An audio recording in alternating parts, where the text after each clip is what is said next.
Greetings and welcome to the CORZ Scientific fourth quarter fiscal year 2024 earnings conference call. At this time, all participants are in listen-only mode. If anyone should require operator assistance, please press star zero on your telephone keypad. A question-and-answer session will follow the formal presentation. You may be placed into question queue at any time by pressing star one on your telephone keypad, and we ask you please limit yourselves to one question and one follow-up. As a reminder, this conference is being recorded for replay purposes. It's now my pleasure to turn the call over to John Charbonneau, Vice President, Investor Relations at CORZ Scientific. John, please go ahead. Good afternoon, ladies and gentlemen, and welcome to CORZ Scientific's fourth quarter fiscal year 2024 earnings call. At this time, all participants are in a listen-only mode. We'll conduct a question-and-answer session after management's remarks. Please note that on this call, certain information presented contains forward-looking statements within the meaning of the Safe Harbor provisions of the Private Securities Litigation Reform Act of 1995. Forward-looking statements include, without limitation, any statement other than historical or current facts that predict or indicate future events or trends, forecasts, performance, or achievements, and may contain words such as believe, anticipate, expect, estimate, intend, project, plan, or words or phrases with similar meaning. Forward-looking statements are based on current expectations, forecasts, and assumptions that involve risks and uncertainties that may cause actual results to differ materially.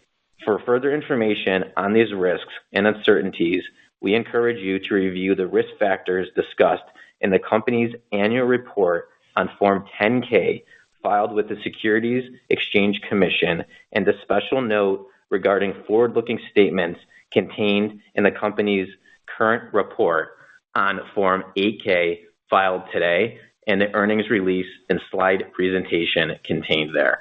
Today's presentation is available on our website at corzscientific.com in the Events and Presentation section.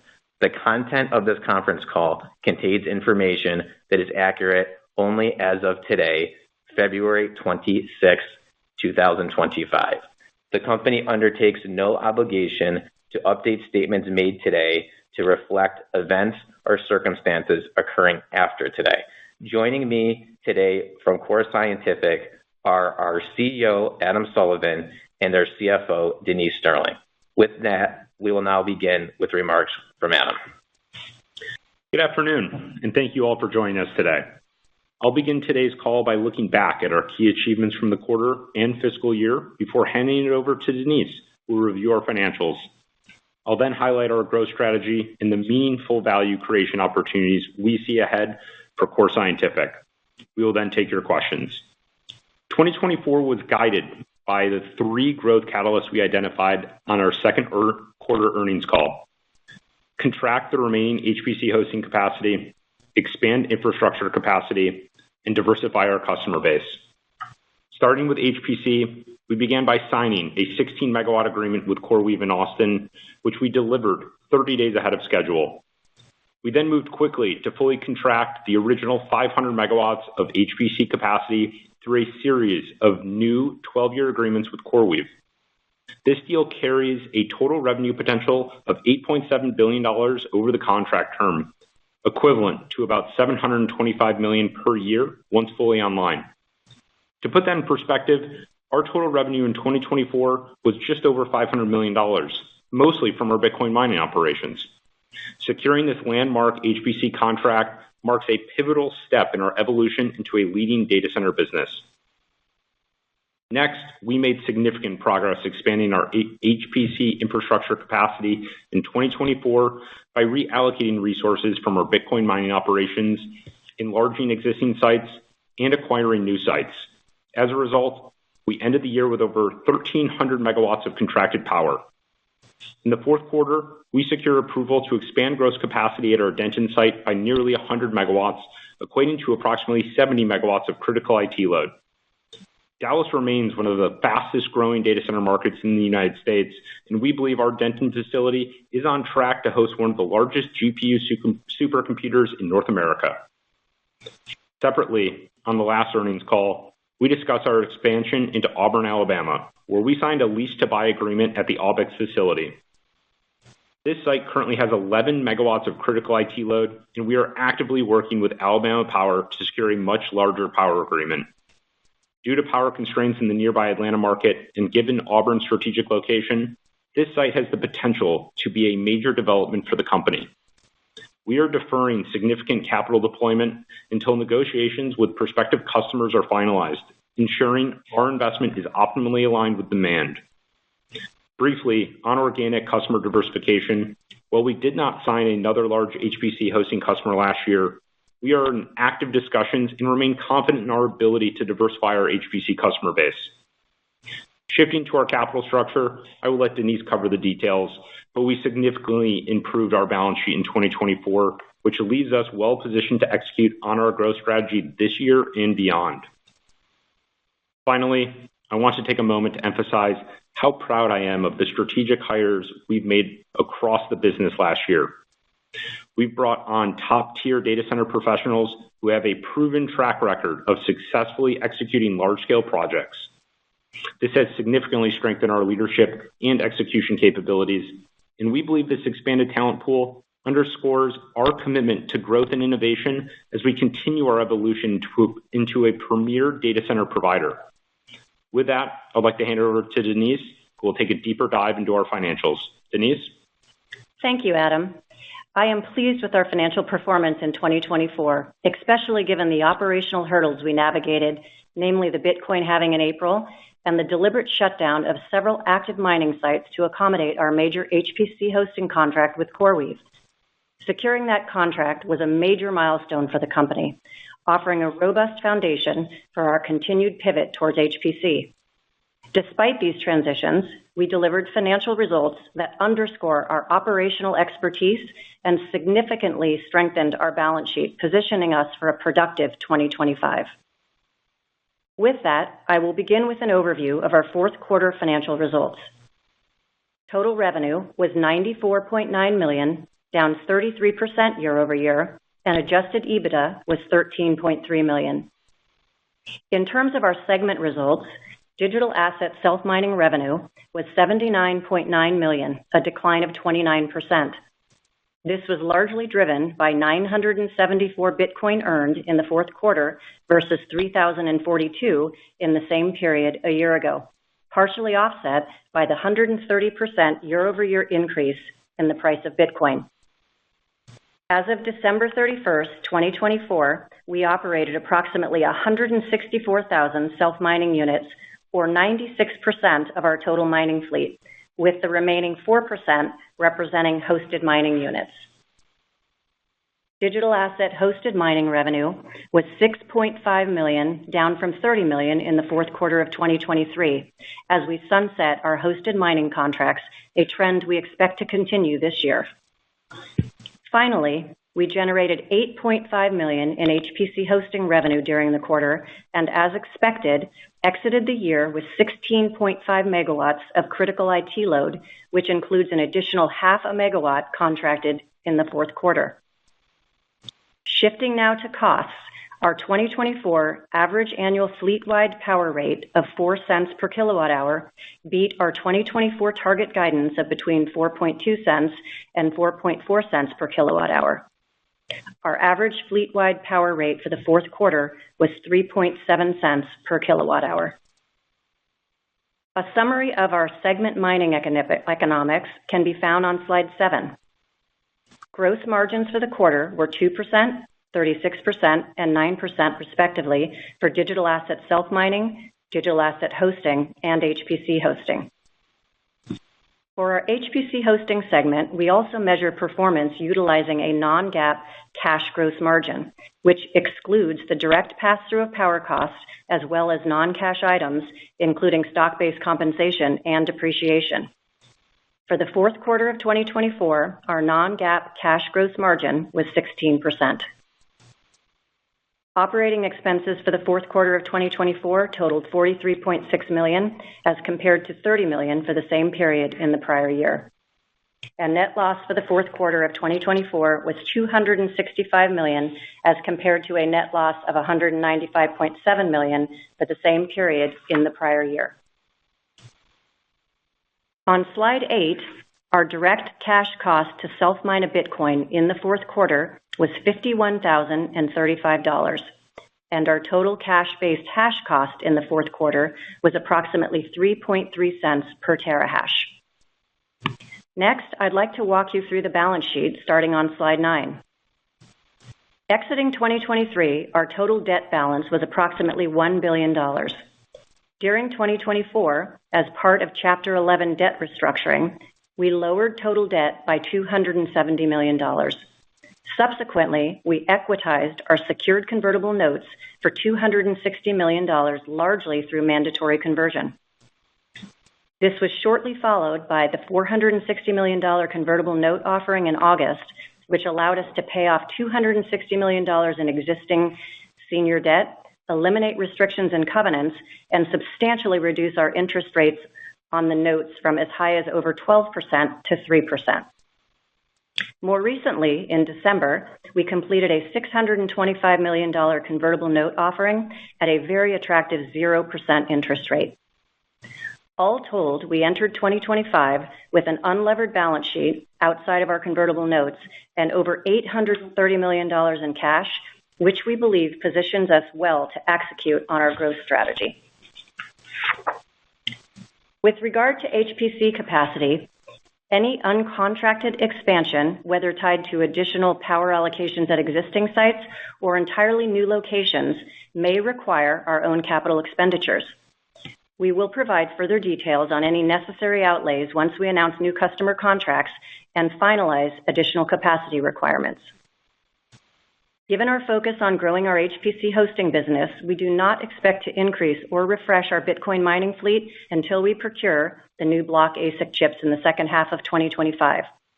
We are not planning any further CapEx this year associated with our Bitcoin mining business. Our pro forma fully diluted share count as of February 20th was approximately 501 million shares, as summarized on slide 10. We are currently modeling a statutory effective tax rate of 22% in 2025. We also have more than $300 million in net operating loss carryforwards, which will reduce future cash taxes. And with that, I'll turn the call back to Adam. Adam? Thanks, Denise. As we look ahead to 2025, we will continue to capitalize on our strength for building attractive, large-scale infrastructure, and the key focus areas this year include: 1, diversifying our customer base by adding new HPC customers. 2, successfully executing on the HPC contracts we have in place. And 3, continuing to expand our capacity organically and through strategic M&A. Starting with diversifying our customer base. This is the top priority for the company this year, and the goal is to sign enough contracts so that CoreWeave represents less than 50% of critical IT load by the end of 2028. We are in active discussions with dozens of new customers, including the vast majority of hyperscale providers and several large enterprise companies. Demand remains strong, but we're seeing considerably more due diligence compared to the first half of 2024. This heightened scrutiny reflects the influx of new market entrants who make ambitious capacity promises, yet lack the tangible power agreements to back them up, much like the recent situation where a hyperscaler canceled contracts with companies that overstated their available power. Our proven track record and secured power agreements set us apart in this environment, and we wouldn't be expanding our footprint unless we had a high degree of confidence in our ability to deliver for additional customers. Moving on to our second priority, executing on the HPC contracts we already have in place. Today, we announced a significant expansion of our relationship with CoreWeave at our Denton facility, which will bring that site to full capacity. This new agreement adds approximately 70 megawatts of critical IT load and represents approximately $1.2 billion in additional contracted revenue over a 12-year term. With this latest expansion, our total contracted value with CoreWeave now exceeds $10 billion, an amount that includes our Austin, Texas agreement, and covers roughly 590 megawatts of critical IT load once fully online. Of that total, just over 570 megawatts reflect capacity we're converting at existing sites to HPC, where we expect 75 to 80% cash gross profit margins. We view this as one of the largest HPC deployments in the United States, and CORZ's continued demand already outpaces their supply, which we see as a strong signal of their business health and growth potential. Under this newest agreement for the additional 70 megawatts, we will fund $1.5 million in capital expenditures per megawatt, whereas in prior agreements, CoreWeave covered those costs. In return, we will benefit from full rental payments during the first 2 years of the contract because there will be no CapEx credit associated with this new agreement. Looking ahead, we now expect to have delivered approximately 250 megawatts of HPC capacity to CoreWeave by the end of this year, with the full 590 megawatts coming online in early 2027. This represents a shift from our previous timeline and reflects both the size and complexity of the project, particularly the addition of an incremental 70 megawatts of critical IT load. These factors introduced several permitting challenges, which we resolved in collaboration with CoreWeave. As part of that process, we implemented design enhancements to further optimize GPU performance and mutually agreed upon new delivery timelines. While these steps have extended our schedule somewhat, we believe they ultimately position us to provide a more robust and efficient infrastructure that meets our customers' evolving HPC needs. Our third priority is to continue expanding our HPC capacity both organically and through strategic M&A. Building on the recently announced 70 megawatt expansion in Denton, we believe we can add another 300 megawatts of capacity across our existing sites by the end of 2027, which is an increase from the previous quarter. We also see significant greenfield opportunities and aim to add approximately 400 megawatts of new capacity over the next 3 years. On the M&A front, we're actively pursuing opportunities in our current markets and carefully evaluating expansions into new ones. This includes acquiring stabilized data center assets or book but not built projects that come with strategic customer contracts, offering greater revenue predictability. This approach aligns well with our broader objective of reducing our largest customer to below 50% of total critical IT load by the end of 2028.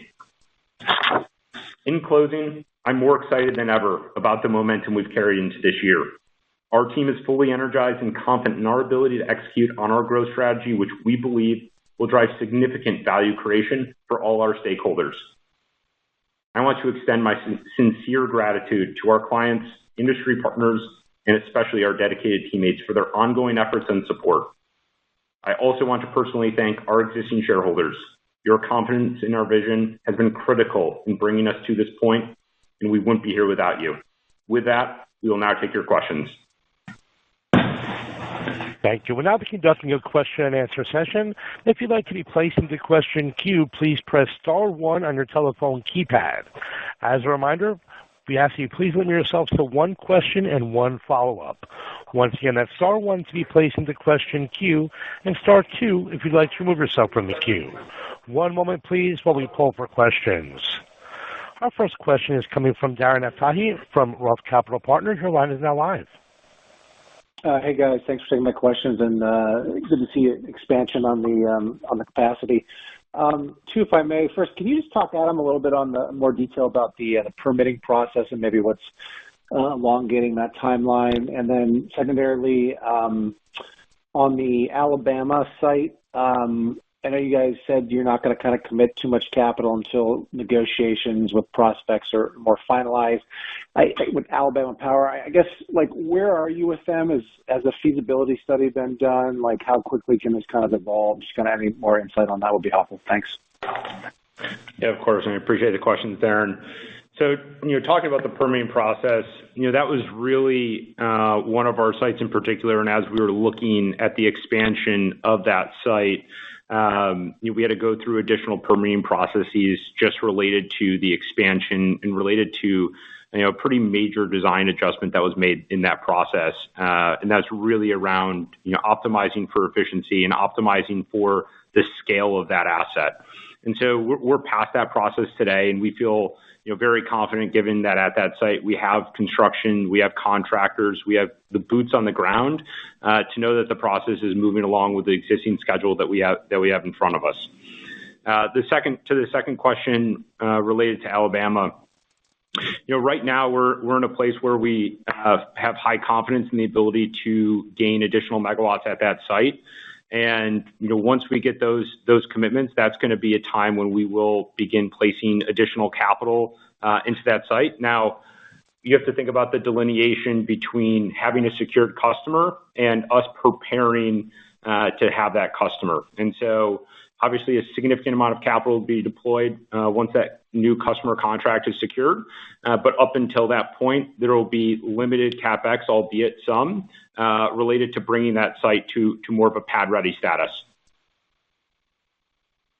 Thank you. Next question is coming from John Peterson from Jefferies. Your line is now live. Great. Congratulations on the expansion with CoreWeave. Maybe if you could talk about the economics. I know you guys mentioned on the call that you're going to pay the $1.5 million upfront instead of a CapEx credit. Should we think about the rents, other than that, should we think about the rents on this deal as the same as what you had before?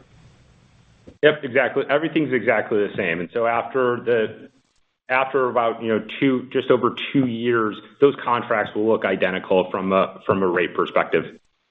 Okay, and then I like the goal of I appreciate the goal of wanting to bring CoreWeave down to less than 50% of revenue by the end of 2028. I think that would require you to procure a lot more power, this year in addition to signing on additional customers. So maybe just talk through the milestones that you need to hit throughout this year to be on track to do that. Yeah, and that's really about getting them below 50% of critical IT load by 2028. And we're working through that process today. We talk about the ability to continue to expand at existing sites, and that's a competitive process because we are getting direction in terms of how much additional power we're going to be able to achieve at some of our existing sites, and then some of our new sites as well.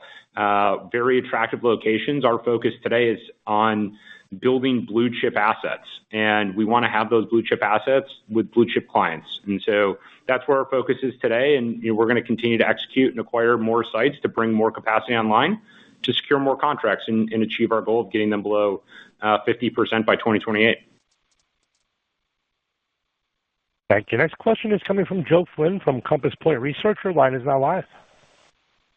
I was maybe get some more color on the push out of capacity this year and the finalization of ultimately kind of data center designs. Like, what has been the biggest challenge, whether that be, changing architectures, supply chain, and ultimately as you ramp up capacity in the future, are you to be designed to spec, to support GB300s or Rubin, architectures as well?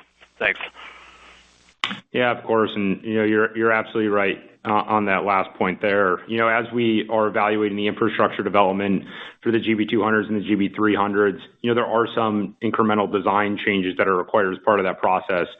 And as we went through really Q4 of last year, there was some incremental permitting challenges. Some of that was driven by the increase in complexity and size.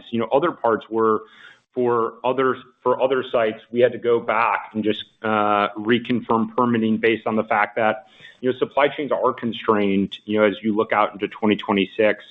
And one of the things that we wanted to ensure that we achieved was that we had the right equipment on the right schedules for the site plans that we had. And so that required us to change some of the designs to fit for the equipment that was available to deliver on the timelines that we set forward. And so there was just some incremental delays there. But overall, we have high confidence in where the delivery schedules that we've put forward today. And, we believe we're going to be able to hit those timelines. And also just to address maybe concerns about related to Microsoft, pulling back potential capacity with CoreWeave, which we don't think the contracts are structured that way. But, ultimately, let's just say there is risk that, CoreWeave's contractor revenues goes down. I think what from your sense, how do you guys maybe explain that impact, and is there ability for CoreWeave to ultimately kind of go forward with or without Microsoft and maybe just any comment on the demand there? Yeah, I mean, I can't comment specifically on, any relationship between CoreWeave and Microsoft other than what they've spoken about publicly. But I mean, CoreWeave's continuing to expand. You're seeing it not only with Core Scientific, but really across the globe and internationally. So, from what we're seeing on CoreWeave's demand side is significantly stronger than what we saw in 2024. There's a lot of things going on in the market today that we're seeing that's actually driving continued demand and flow into CoreWeave. And so, we're excited about continuing to expand with them at Denton. And, Denton is going to be one of the largest supercomputers in the United States, and it's going to be a flagship asset for CoreWeave. And so we're really excited about continuing to expand our relationship with them. Thank you. Next question is coming from Brett Knoblauch from Cantor Fitzgerald. Your line is now live. Thanks, guys. Really appreciate it. Maybe just quickly on the delays, if you will, or the pushback in timing. Just want to make sure I heard you right. You're now expecting critical IT load this year to be 250 megawatts. Does that include the 16.5? And before you guys were expecting, I think, 270 plus the 16.5? Yeah, thanks, Brett. Yeah, that's correct. It's really a push out of just one 40 megawatt building out into early 2026. And you're absolutely right. That number does include the 16.5 megawatts. Perfect. And then, I think we've gotten a lot of questions following DeepSeek, which, hit the space quite hard. What have you seen with customer conversations, post DeepSeek? Has it really changed anything, or is demand just as good, if not greater, since then? I would say from what we're seeing in all of our discussions is that people want to move faster. We've seen much more specific requests around locations in terms of developments and where they would like to build. But overall, the DeepSeek news, for hitting the public markets rather hard, from everything that we've seen on the actual demand side, demand continues to increase, and those conversations continue to progress very well. So, we think the DeepSeek was a little bit of a head fake for the broader markets, but overall hasn't changed the demand picture for us. Thank you. Next question is coming from Greg Lewis from BTIG. Your line is now live. Yeah, hey, thank you, and good afternoon, and thanks for taking my question. Hey, Adam. Could you talk a little bit about, you mentioned enterprise customers potentially. It's something that seems to be, we're hearing more about beyond just the hyperscalers. As maybe you broaden out the customer base beyond just the hyperscalers, which, it seems that, latency is a big issue for them. Maybe scalability is a big issue for them. As you kind of look at potential enterprise customers, does that open up more sites that maybe, in kind of a hype does that open up more sites maybe in your portfolio and elsewhere that maybe under a hyperscaler footprint wouldn't work, but through an enterprise it might? That's a great question. As we see those two different customer bases, hyperscale is obviously looking for a very specific set of criteria depending on the geography, oftentimes much, much larger than what's being looked at on the enterprise side.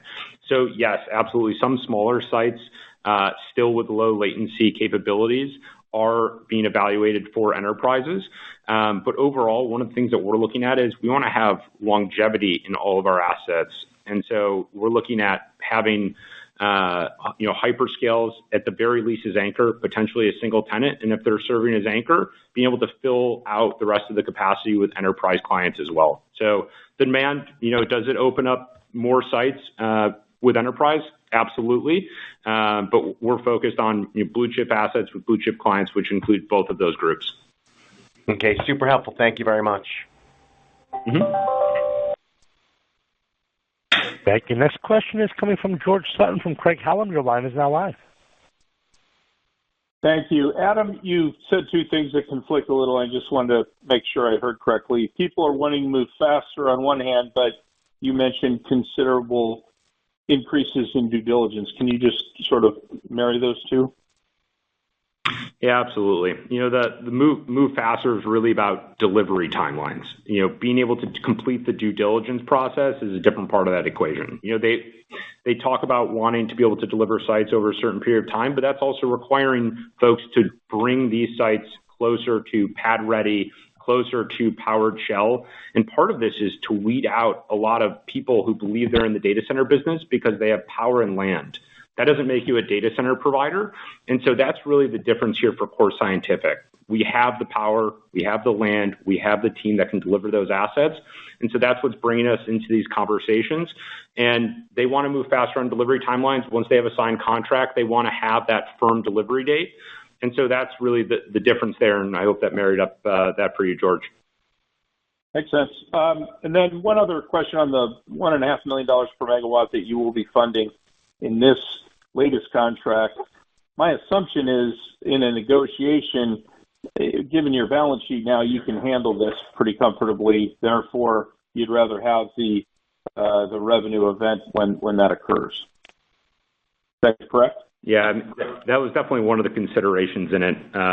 Denton is a unique asset, an incredible asset, and this was a great opportunity for us to continue to expand our relationship with CoreWeave. So we're very happy with the economics landed on it. Thank you. Next question today is coming from Stephen Glagola from Jones Trading. Your line is now live. Hi, Adam and Denise. Thanks for the question. My question pertains to CoreWeave and the long-term health of the AI NeoCloud business model. I think following DeepSeek, there was some arguably uncertainty on the impact to GPU rental pricing power long-term if AI models were to get increasingly commoditized or proliferate in open source. Maybe you just provide your thoughts, one, on that, and then two, any color to the extent you can on your confidence around the security of the CoreWeave contracts and the business model long-term. Thank you. Sure. I'll cover your first question, and then we can go back to your second. From what we're seeing in terms of the demand, for CoreWeave's business, they're able to sign long-term contracts, which is, something that's a very strong signal for the demand of the existing or the newest generation of GPUs that are coming out. If it was an entirely an hourly based system for CoreWeave in terms of the business model, there are businesses out there that are like that, and they're much less valuable than CoreWeave is. And so we believe, based on their how they're structuring their contracts, we have high confidence in their continued ability to deliver. I'd love for you to ask your second question, just because I hope I covered your first one clearly. That was great. Thank you. I just the second was just, again, speaking, I guess, again, your confidence in these contracts long term. I mean, you kind of just spoke on that, and just the AI NeoCloud business model in general long term. That'd be great. Yeah, absolutely. There are definitely going to be winners, and there are definitely going to be losers in this situation. It's a growing business today. We're continuing to see further adoption. We're seeing each of these NeoCloud providers continue to grow their contracted revenue. It's definitely an exciting time in the industry, and I think the folks who sign large contracts with large enterprise customers are going to be the winners here long term.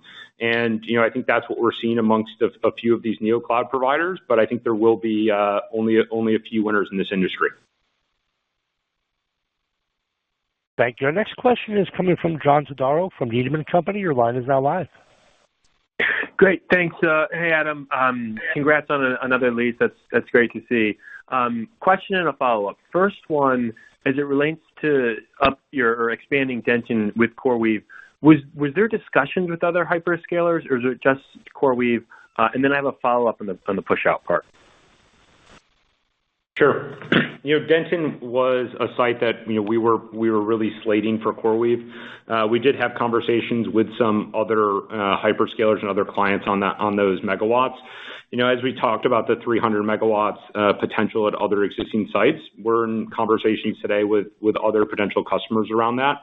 And there's really no guarantee that anything like that would go to CoreWeave, because what we do want to do now is really focus on continuing to diversify our client base, and our existing sites are great campuses for us to do that.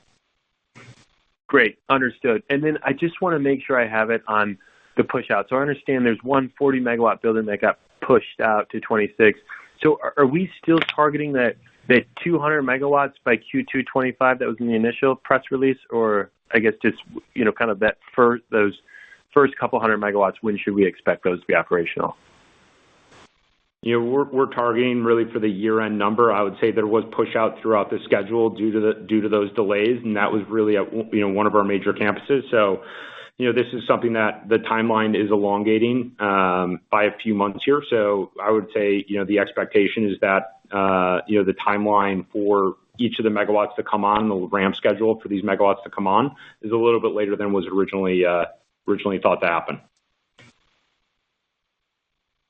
Thank you. Next question today is coming from Kevin Dede from H.C. Wainwright. Your line is now live. Hi, Adam, Denise. Thanks for having me on. Just to go back to what John was talking about on your rollout here, can you characterize, I guess, how much the influence was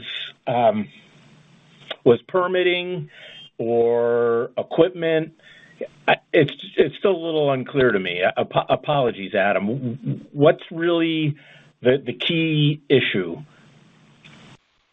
Yeah, no, I appreciate the question, Kevin. I would say, as part of the process of expanding that site, what we had to do was ensure that we had ample amount of equipment on the timelines that we were trying to deliver. That required us to source different types of equipment for certain parts of the build-out, which complicated the process for us to go through permitting, just because there was a multitude of different pieces of equipment that had to be ordered in order for us to be able to fulfill this additional capacity at that site. So, it's a combination of supply chain and permitting that all really come together. And so, that was really in aggregate what resulted in these delays. So more specifically regarding the equipment, is it UPC, gensets, B200s, the networking connectivity that you need? It's not related to the GPUs themselves. It's all related to some of it's in the electrical equipment, some of it's in the broader design. So it's not one item to pin down here. It's really a plethora across the board. Got it. Thanks, Adam. Thank you, Kevin. Thank you. Next question is coming from Nick Giles from B. Riley. Your line is now live. Thank you, operator. Good afternoon, everyone. Congratulations, Adam, on another contract with CoreWeave. So, appreciate your target that CoreWeave represents less than 50% of critical IT, but that implies that you sign at least the same amount with other customers, but you do have 700 megawatts that you've outlined between existing and new sites by 2027. So should we assume that the delta would be new customers as well, or could that kind of 130 be split between a new customer and maybe one more tranche with CoreWeave? Yeah, so we've outlined the 300 and the 400 number. That's critical IT load megawatts, so about 700 megawatts. As we look forward, if we have 590 of CoreWeave contracts, the 700 available to us is really where our focus is going to be on executing new clients. So, that's part of our goal to get them below 50%, is to have enough capacity available and saleable for us to be able to bring them down to that level. Got it. That's very helpful. And then maybe just any other color on how we should think about magnitude and cadence of these incremental customer contracts between now and then? Yeah, I mean, right now we're in discussions with a majority of the hyperscalers, in conversations with large enterprises. Those really represent some of the larger buckets of saleable capacity and our ability to begin bringing them down below that 50% number much more quickly. There are other customers that we're looking at. Those would be more contracts that we would use if a hyperscaler or large enterprise didn't take a whole campus, but served more as an anchor tenant to a campus. But those customer conversations are continuing to evolve over the course of the early part of this year. We're very excited about being able to sell additional capacity, and we believe we're going to be able to execute on more customer contracts this year with new customers. Thank you. Next question is coming from Joseph Vafi from Canaccord Genuity. Your line is now live. Hey, Adam. Hey, Denise. I'll add my congrats on the expansion at Denton. maybe you could kind of tell us, compare and contrast the trade-off between, I think everybody understands revenue diversification is good, but it does seem like with CoreWeave, you've got, potentially a lot less capital intensity on new builds than versus with, maybe some other players in the sector. So how you look at the trade-off between potentially more CapEx on new contracts versus, more revenue with CoreWeave? And then I'll have a quick follow-up. Yeah, no, thank you for the question.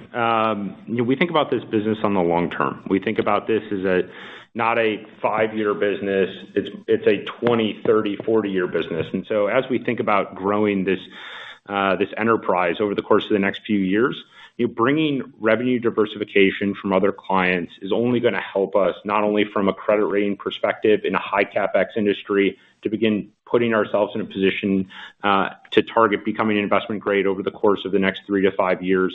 But also, really, we're thinking about this business to be a much more stable, free cash flowing business that all of our investors can understand. Today, with a majority of our revenue coming from CoreWeave, that's something that we need to continue to work on to ensure that we have a business 3 years from now, 4 years from now, that's coming from multiple different sources and investment grade counterparties that can really show how strong of a company we have.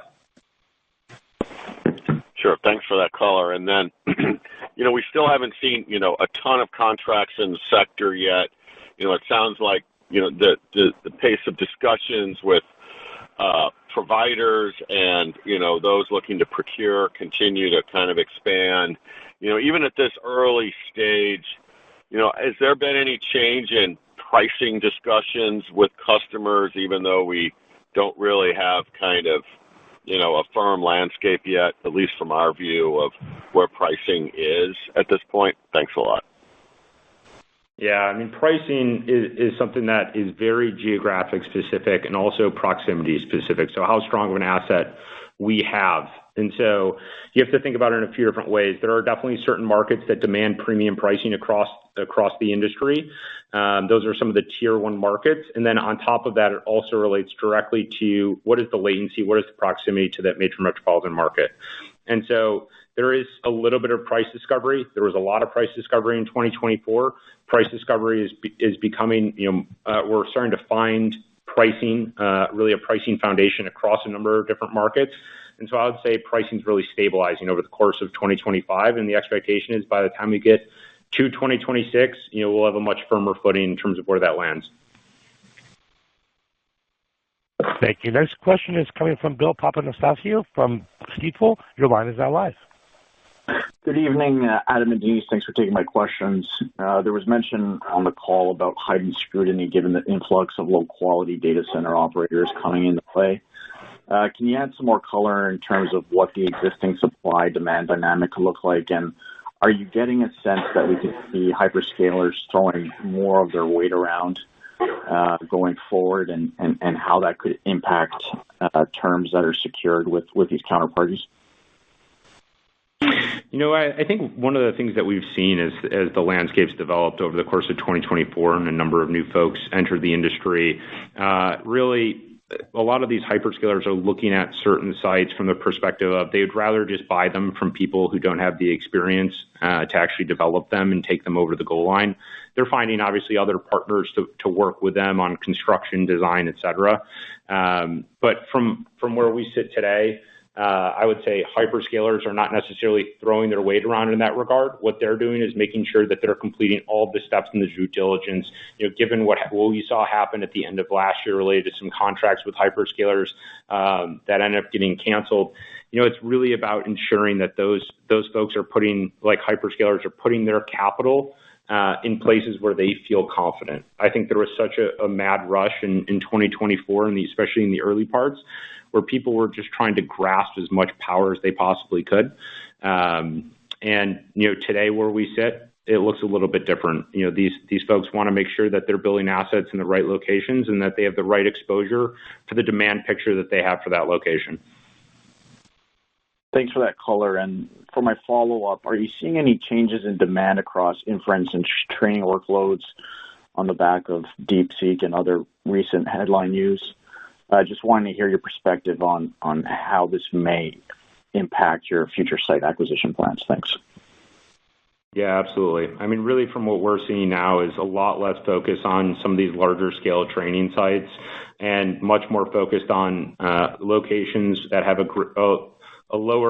better proximity to major metropolitan areas. So I would say the demand, or what we're looking at from a site evaluation perspective, is much more targeted and much more focused to sites that are closer to major metropolitan areas than at some points last year, where we definitely were evaluating certain sites that were further away but had greater power capacity. Thank you. Our next question is coming from Rosemary Sisson from Odeon Capital. Your line is now live. Thank you. Just to follow up on that comment that you made, Adam, about proximity to major metro areas, would that mean that you're potentially looking at expanding out of the markets that you're in right now, possibly into the East Coast or the West Coast as those opportunities present themselves? Yeah, absolutely. Thank you for the question, Rosemary. I mean, we are building one of the larger data centers on the East Coast right now, and so we have a lot of confidence in our ability to continue to expand into new markets. This is something where we're going to be one of the larger providers in the Dallas market. We believe something similar in the Atlanta market as well. So we're definitely looking at continuing to enter into new cities. But albeit that looks a little bit different because we might have less familiarity with the utilities in that location. Point on that is we currently operate with 7 utilities. We're continuing to expand our relationships across that base. And so we're taking a very diligent process, a utility-first process, when we're evaluating entering new locations to ensure that we have a strong partnership and relationship with that utility so that we know that we have that firm power available when we go take them to a client. Interesting. Okay. And then just to follow up, you have a lot of cash on your balance sheet right now that you can use to fund, the upfront investment for some of these data centers, as you say you will be doing with this Denton expansion. Do you see that? How do you look at that? And you mentioned also that you want to be investment grade rated. So I assume that at some point you may be raising debt to fund some of that. How do you look at that capital allocation decision? Yeah, so I mean, I would say as we look at contracts going forward, there's going to be a need for additional capital deployment. As we continue to grow this business over time, this business is going to mature and look much more like some of our other public peers in the data center industry. As we're targeting leverage ratios, as we're targeting, a number of different metrics that are important to the data center industry, that our company is going to go through a period of maturation where we're going to begin to look much more like them from a capital structure perspective. And so that's really the comment there, is that we are going to have to deploy capital on future deals. We know that. And we want to make sure that we put ourselves in the right position in a high CapEx industry to ensure that we're achieving the lowest cost of capital that we possibly can. Thank you. We've reached the end of our question and answer session. I'd like to turn the floor back over for any further closing comments. Thank you, everyone, for joining the call today, and look forward to speaking with everybody in the coming weeks and months. Thank you. Thank you so much. Take care. Thank you. That does conclude today's teleconference and webcast. You may disconnect your line at this time and have a wonderful day. We thank you for your participation today.